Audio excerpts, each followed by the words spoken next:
পরবর্তী যেটা হয়েছে, আই মিন মুক্তিযুদ্ধের পর স্বাধীন বাংলাদেশের কথা বলছি আর কি।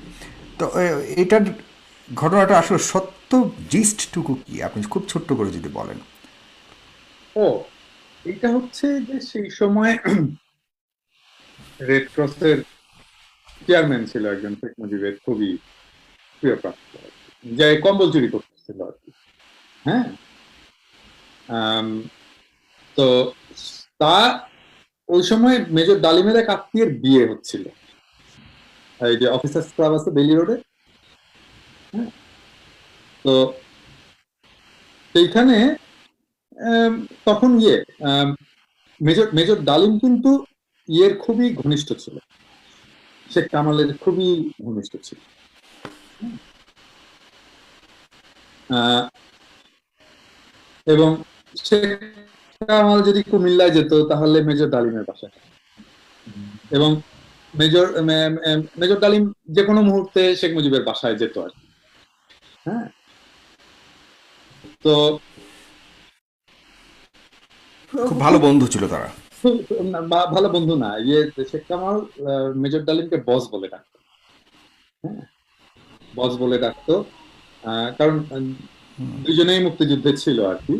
হুম, সেই জন্যে আহ, তো ওই ইয়েতে, দাঁড়ান আমি ওনার নামটা এই মুহূর্তে ভুলে গেলাম, কি যেন ওনার নামটা। আহ, গাজী গোলাম মোস্তফা, রেড ক্রসের চেয়ারম্যান। তো গাজী গোলাম মোস্তফার ছেলেরা ওখানে আসছিল আর কি ওই ইয়েতে, এবং এসে মেয়েদেরকে ইয়ে করতেছিল, উত্তক্ত করতেছিল।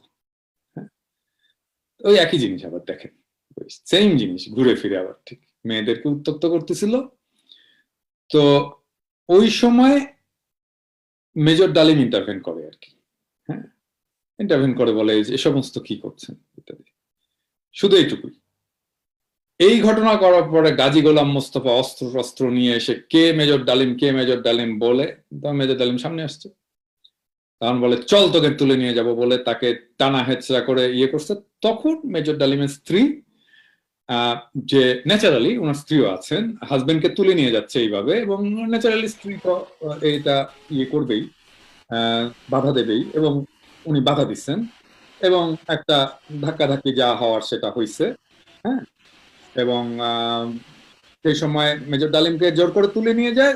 আহ, সম্ভবত ঘটনাটা এরকমই ঘটে যে মেজর ডালিমের স্ত্রীও বলে তাইলে আমিও যাব বলে উনিও গাড়িতে উঠে পড়ে। হ্যাঁ। এবং ফাইনালি তারা ল্যান্ড করে শেখ মুজিবের বাসায় গিয়ে, তাদেরকে নিয়ে যাওয়া হয় শেখ মুজিবের বাসায়, এবং ওইখান থেকেই জিনিসটা মীমাংসার দিকে যায় আর কি। এবং তাহলে আমরা যেটা শুনে এসেছি যে আহ, শেখ কামাল মেজর ডালিমের ওয়াইফকে তুলে নিয়ে যায় না বিবাহের না না, ওই এটা অনুষ্ঠান থেকে, এটা কমপ্লিট, সত্য নয়, না না ব্যাপারটা না, এমন এটা নয়, ব্যাপারটা কমপ্লিটলি ঠিক আপনি রং, যে। কমপ্লিটলি রং, এটা না, এটা প্রশ্নই ওঠে না। মানে এই মানে আমি মানে শেখ কামালকে আরো অনেক অপবাদ দিতে পারেন, কিন্তু মেজর ডালিম সম্পর্কে এইটা এটা একদম খুবই বাজে কথা। এবং আহ, এটা এটা এটা এটা এটা এটা এই ঘটনা ঠিক না, একেবারেই ঠিক।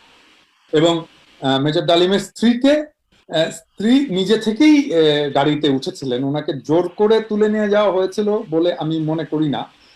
এবং আমি যতটুকু ডকুমেন্টস, যতটুকু আমার মনে আছে এই মুহূর্তে মনে হচ্ছে, হঠাৎ করে বললেন তো, মানে হয়তো পড়ে বলতে পারলে আরো ক্লিয়ারলি বলতে পারতাম, কিন্তু আমার যতটুকু মনে পড়ছে যে উনি নিজে থেকে ওনার স্বামীকে যখন তুলে নিয়ে যাওয়া হচ্ছিল তখন উনি নিজে থেকেই গাড়িতে উঠে বসেন আর কি।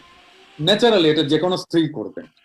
এবং মেজর ডালিমের স্ত্রী খুবই মহিষী মহিলা ছিলেন, খুবই খুবই ইয়ে ছিলেন।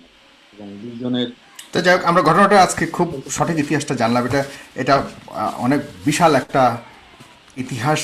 আজকে সবারই আমি মনে করি যে সবারই অনেক ভুল, আমারও ভুল অনেকটুকু ভেঙেছে।